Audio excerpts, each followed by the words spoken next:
राधा स्वामी दाता दयाल की दया, राधा स्वामी सहाय, राधा स्वामी। यह पुस्तक है अनमोल चरित्र और इसमें परम संत हजूर ताराचंद जी महाराज का जीवन चरित्र वृतांत है।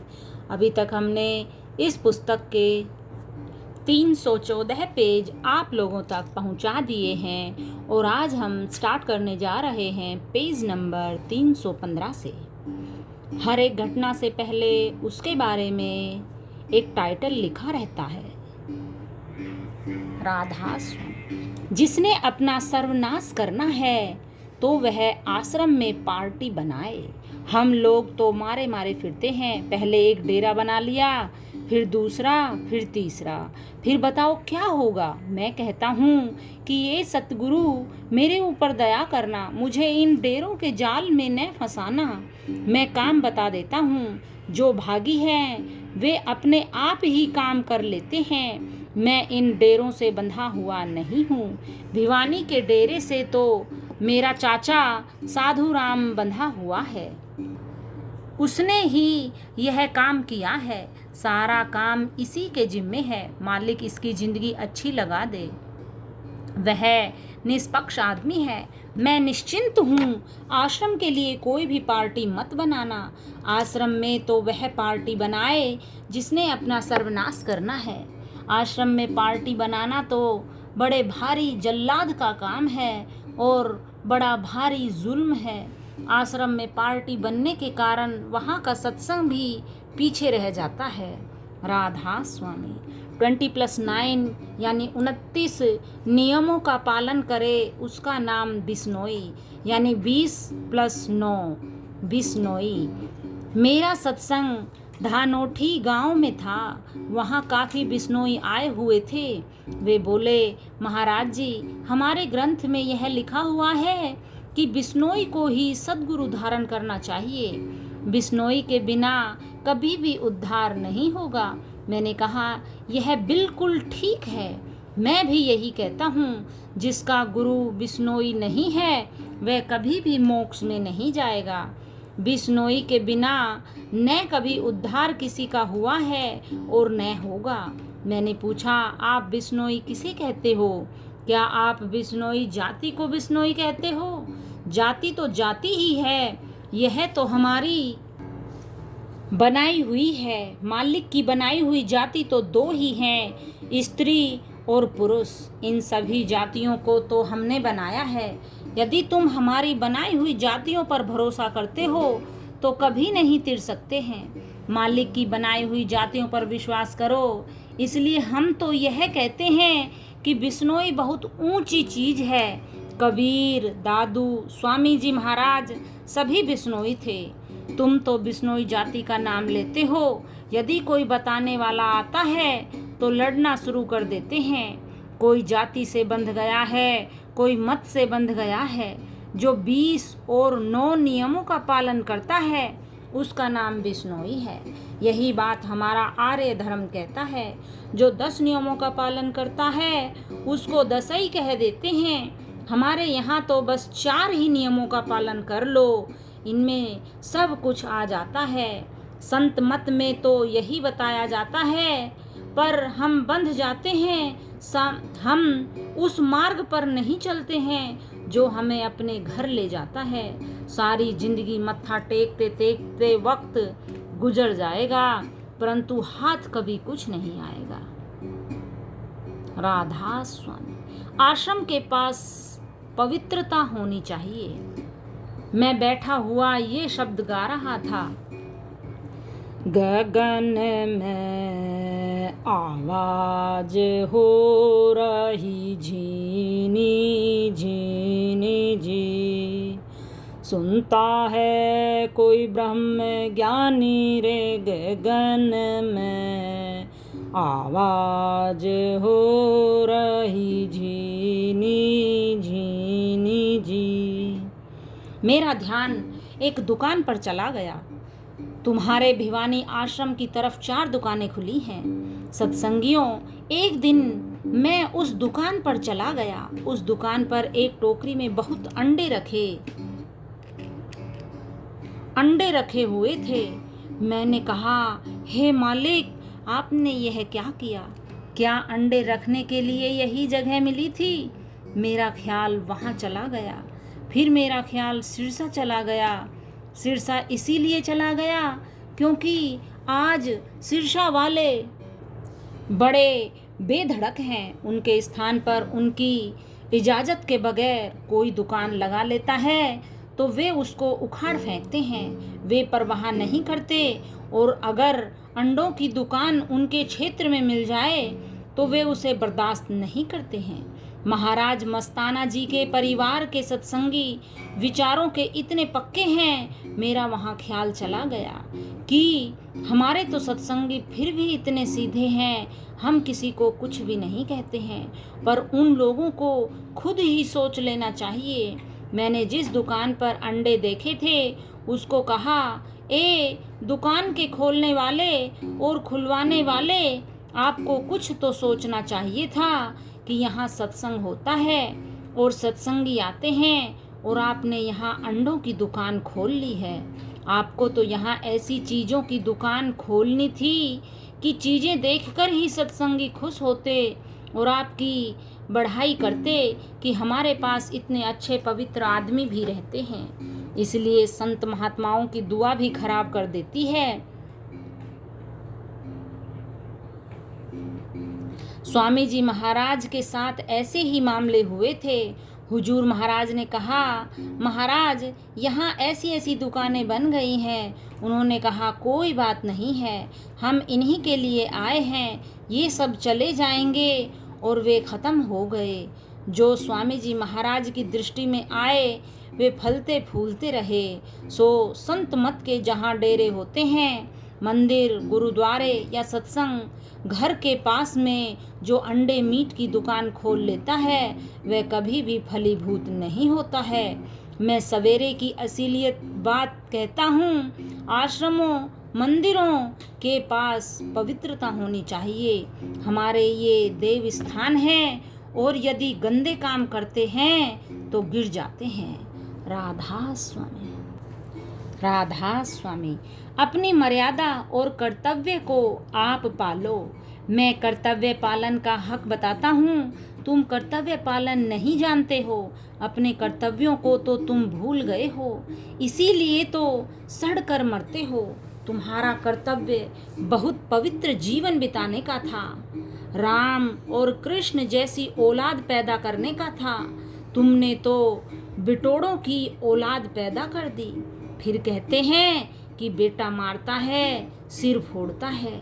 अरे बेटा क्या मारता है, तुम्हारे खोटे कर्म मारते हैं। कर्तव्य पूछते हो तो मेरे मास्टर्स को पूछिए, देख लो कर्तव्य पालन करने वालों को। इसलिए तो कल के सत्संग में कहा था कि अपना जीवन बनाओ, अपने जीवन में पवित्र बनकर रहो, जीवन ऊंचा बनाओ। मेरे सत्संग सुनने से नहीं तिरोगे, मेरी बातों को समझकर अपना लोगे तो तिर जाओगे। तुम बूढ़े आदमी भी ब्रह्मचर्य का पालन करते हो तो सोने पर सुहागा है। अगर बुढ़ापे में भी ब्रह्मचर्य का पालन कोई भाई कर लेगा तो जीवित हो जाएगा। बीमारी नज़दीक ही नहीं आएगी, वह तिर जाएगा। बीमारी इसलिए तो लगती है, पहले तो तुम भोग करते हो और फिर रोग आ जाता है, फिर वे मर जाते हैं। इसीलिए संत महात्मा कहते हैं कि अपने कर्तव्य का पालन करो। मैं भी कहता हूँ कि कर्तव्य का पालन करो। सत्संग में प्रश्नकर्ता से महाराज जी ने कहा, अगर तू कर्तव्य पालन करता है तो मैं कभी भी ये बातें नहीं कहता। इसीलिए मुझे गुस्सा आया। विषय तो आनंद लेने के लिए करते हो, क्या वह पूरा कर्तव्य है जिसमें फांसी आती है और मन को लगाम डाली जाती है? उस कर्तव्य को तुम भूल गए हो। बड़े गजब की बात है। मैं पढ़ा लिखा नहीं हूँ, मैंने ऋषि महात्माओं का संग किया है, मैंने अपना जीवन पवित्र रखा है। इसीलिए ही खुला कहता हूँ, मेरा जितना जीवन गुजरा है उसके लिए कोई आकर मेरा हाथ पकड़ कर दिखाओ। मैंने ये बात कही है और मैं मेरे गांव में ही रहा हूँ। इसीलिए अपने घरों में अभ्यास किया करो।